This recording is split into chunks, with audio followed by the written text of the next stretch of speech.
برېښنا په اونۍ کې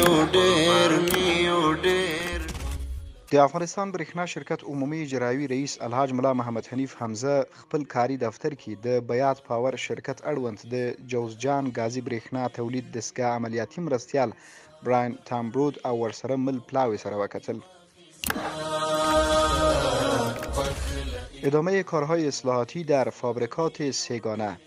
کارمندان تکنیکی ریاست حوزه تولید برق ضمن ترمیم تجهیزات در فابریکات نغلو، سروبی و ماهیپر اصلاحات گسترده را ایجاد نموده و از بروز عارضه‌های تکنیکی جلوگیری کردند.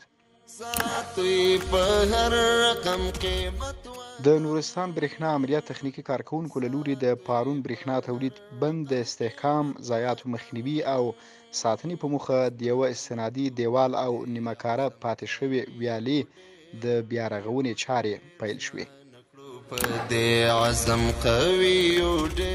کارمندان مدیریت سهم شکایات د افغانستان برېښنا شرکت در جریان هفته گذشته به 385 شکایات مشترکین در مرکز و ولایات رسیدگی نموده و این روند همه روزه به گونه منظم جریان دارد.